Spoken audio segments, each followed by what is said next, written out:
welcome to the final episode. We've done it, but how did we do? Keep watching and find out. See you in a minute. Let's play this fast and clean. It's a real-life Fast and the Furious movie.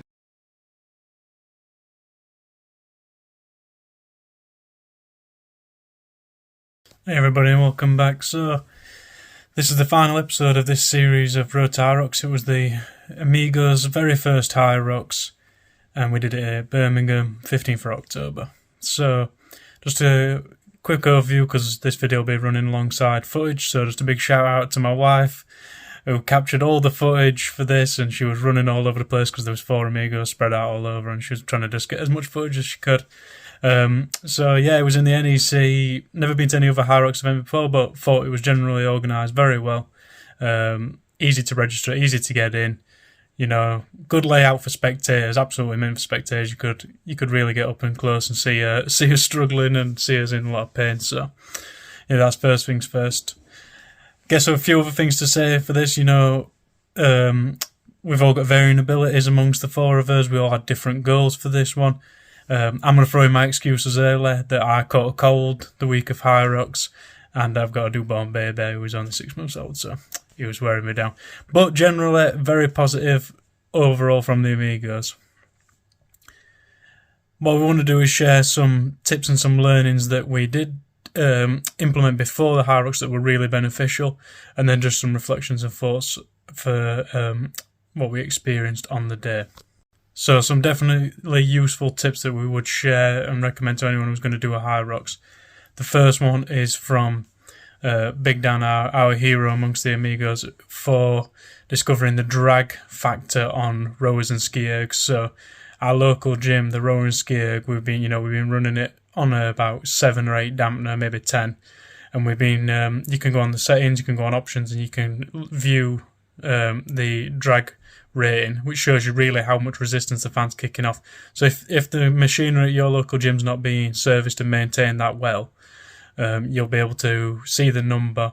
It should typically be around 130 to maybe a little bit higher. The ones at Birmingham on dampener 6 were around 130 to 150 depending on the individual kit, but that just shows you we you know, some rowers will be on dampener 10 and they'll still not be 130, so really you're not getting used to the resistance that you're going to feel on the day.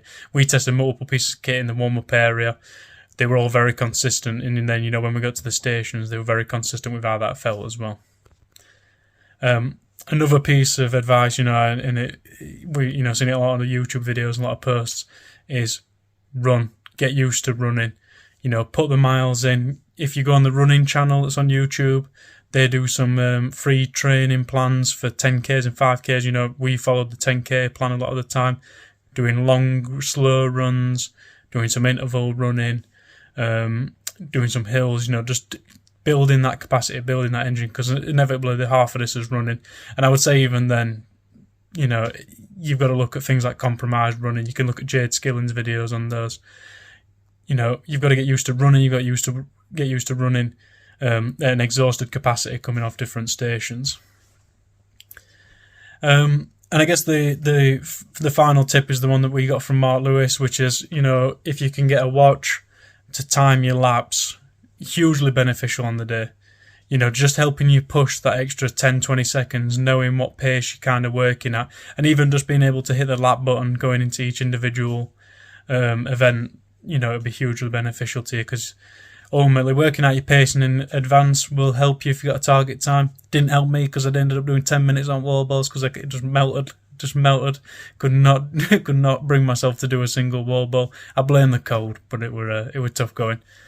What were some of the things that the Amigos were saying? So, you know, Fran shared that, you know, we trained together throughout this whole process for the last 4 months. The 4 of us have always trained together, and I think one thing that he found quite mentally challenging on the day is once that start line goes and you're running, suddenly this is a solo event.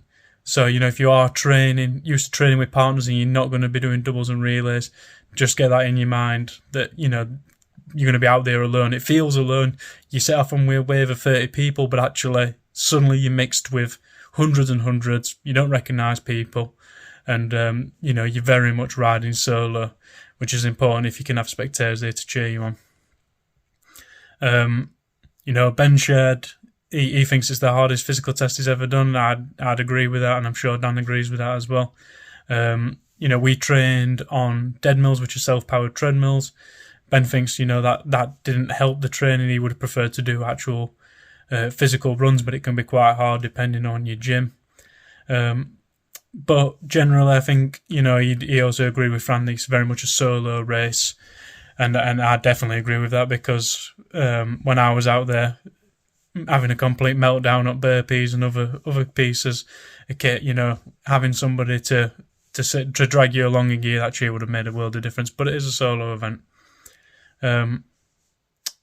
Inevitably, I think we all found the wall balls harder than we expected. Wall balls are something we've trained a lot, very consistently. But on the day, it can be very overwhelming, the atmosphere. That's my feedback, I guess. A lot of people on music, very loud. Start tunnel with these crazy lights and Red Bull sponsorship everywhere, It can be very overwhelming on the day. But, if you're going to be doing your first Hyrox like we did, all I could say is keep calm.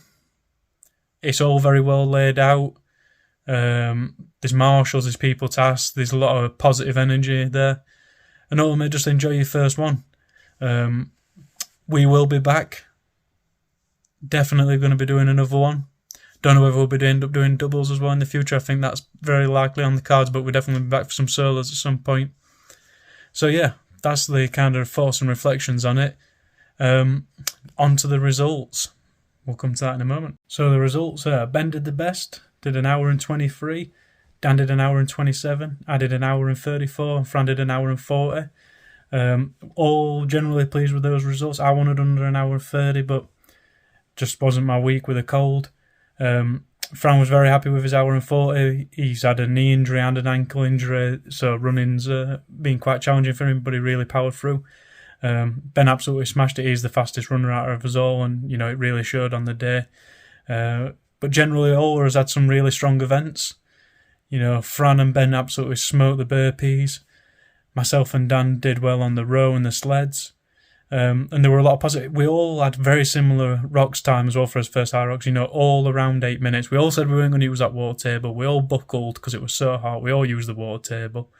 But generally, yeah, we all did wall balls much longer than we wanted to on the end, so that's definitely an area that we want to focus on. I got off the rower in under 4 minutes, but I did a 4:20 because the time getting on and off the rower and getting in and out of the zone was longer than anticipated.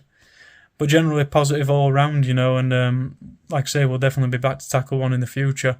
And if you've been watching our little series, we appreciate it. It's just something we wanted to share and document. We are definitely more average athletes than a lot of people at Hyrox do.